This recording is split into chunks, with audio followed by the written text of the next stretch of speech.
आज चाहिँ म सिम्पल चिकन पुलाउको रेसिपी तपाईहरुसँग शेयर गर्न गइरहेको छु र सजिलोसँगले प्रेसर कुकरमै बनाउन सक्नुहुनेछ। हिन्दू महिलाहरूको महान चाड तीज पनि आइरहेको छ र तपाईहरुको परिकारहरुमा एउटा यस पुलाउलाई पनि तपाईहरुले बनाउन सक्नुहुनेछ।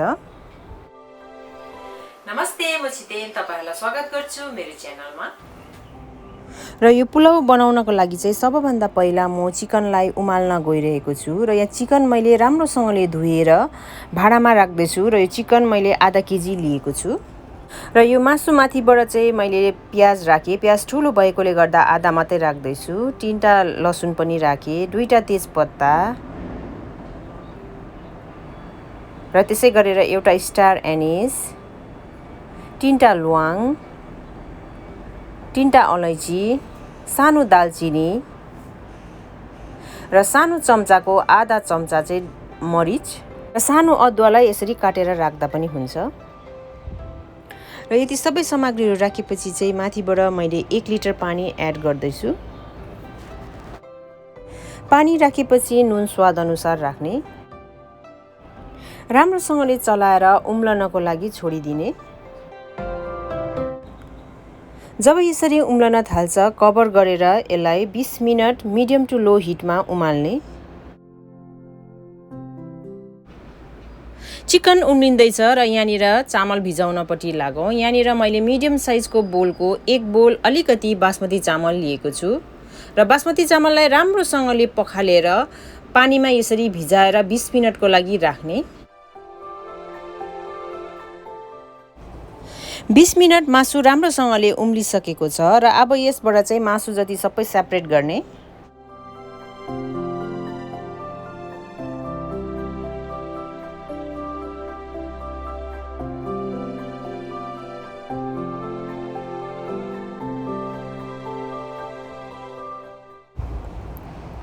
मासु निकालिसकेपछि अब यो रहेको सुपलाई चाहिँ तारिदिने।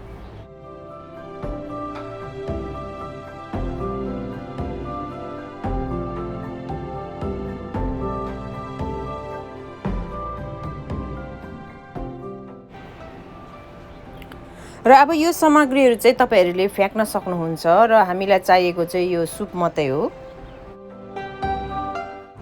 सुपलाई साइडमा राखेर अब पुलाउलाई चाहिने सामग्रीहरू हेरौँ है त।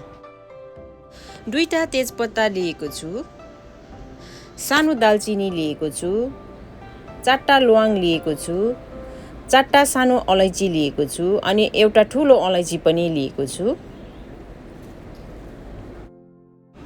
र प्याज चाहिँ मैले यसरी काटेर राखेको छु। 2टा हरियो खुर्सानी अनि सानो टमाटर।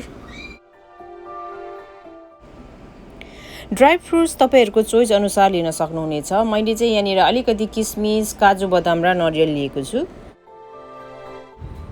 ठुलो चम्चाको 3 चम्चा घिउ, ठुलो चम्चाको 4 चम्चा दही, सानो चम्चाको 1 चम्चा जिरा पाउडर, सानो चम्चाको 1 चम्चा धनिया पाउडर, सानो चम्चाको 1 चम्चा धुलो खोर्सानी, ठुलो चम्चाको 1 चम्चा अदुवा लसुनको पेस्ट, सानो चम्चाको 1 चम्चा गरम मसाला, नुन स्वाद अनुसार। कुकरलाई राम्रोसँगले तताएर यो घिउ राख्ने।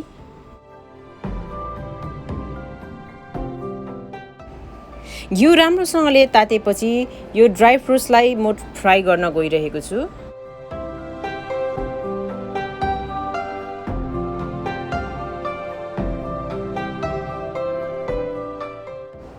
ड्राई फ्रुट्स राम्रोसँगले फ्राई भइसकेपछि प्लेटमा निकालेर साइडमा राख्ने। अब त्यही घिउमा प्याजलाई राख्ने।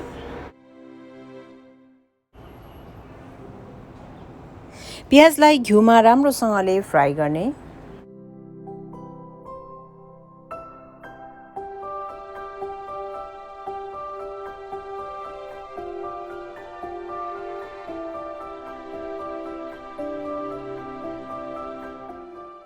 प्याजको कलर राम्रोसँगले चेन्ज भएर आइसकेपछि यो होल स्पाइसेसहरूलाई एकैचोटि राखिदिने। खोर्सानीलाई पनि राख्ने। खोर्सानी सँगसँगै अघि बोइल गरेर राखेको मासुलाई पनि राखेर राम्रोसँगले भुट्ने।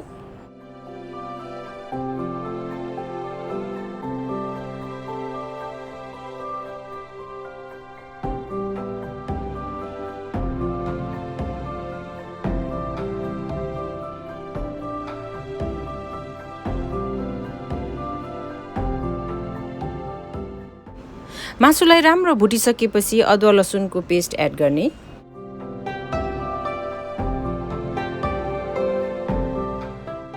अदुवा लसुनको पेस्ट राखेर एकछिन राम्रोसँगले चलाइसकेपछि धुलो मसलाहरू सबै एड गर्ने।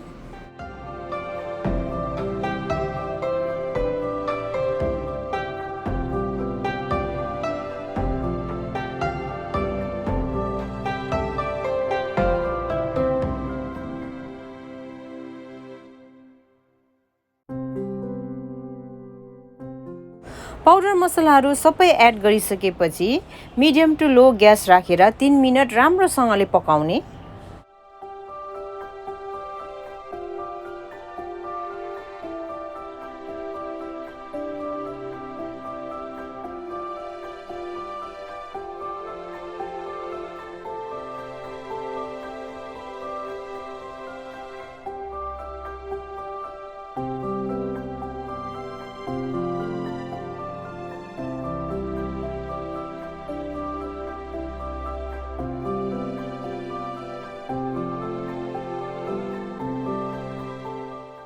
पाउडर मसलाहरू राम्रो पाकिसकेपछि टमाटर एड गर्ने।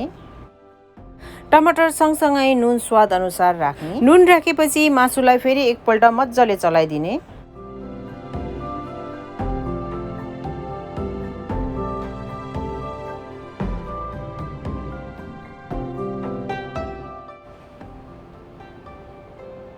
र अन्तमा चाहिँ दही राख्ने। दही राखेर पनि राम्रोसँगले मिक्स गर्ने।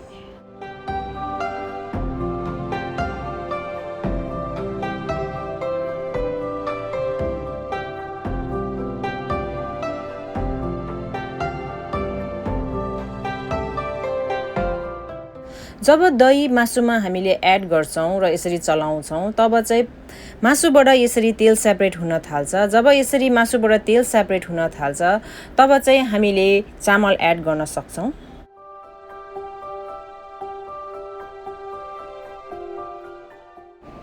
चामल राखिसकेपछि राम्रोसँगले मिक्स गर्ने।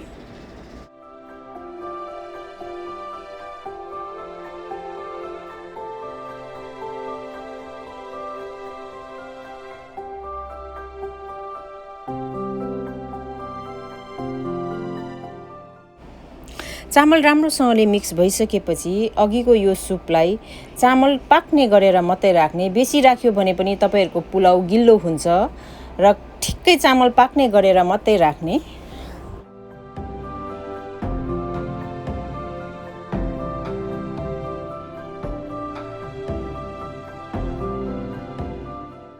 र मैले पनि सबै एड गरेको छुइनँ, यहाँ अलिकति एक्स्ट्रा पनि छ। जब यसरी उम्लिनु स्टार्ट हुन्छ कभर गरेर 2 सिटी लगाइदिने। यति बेला ग्यासको फ्लेम मिडियम टु लो राख्न सक्नुहुन्छ।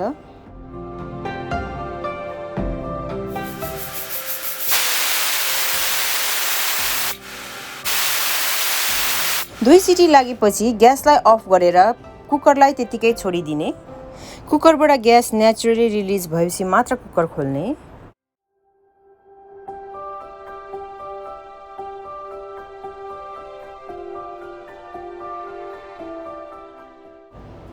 तपाईहरुले देख्नुभयो नि पर्फेक्ट चिकन पुलाउ कुकरमै कति मज्जाले बनेको छ, छिटो, सजिलो अनि मिठो। मलाई आशा छ तपाईहरुलाई आजको मेरो यो रेसिपी पनि एकदमै मन पर्छ होला भनेर। यदि रेसिपी मन परे यो भिडियोलाई लाइक गरेर तपाईहरुको साथी फ्यामिलीहरुसँग शेयर गरिदिनुहोस् अनि यदि मेरो भिडियोमा नयाँ हुनुहुन्छ भने प्लिज च्यानललाई सब्स्क्राइब पनि गरिदिनुहोस् है।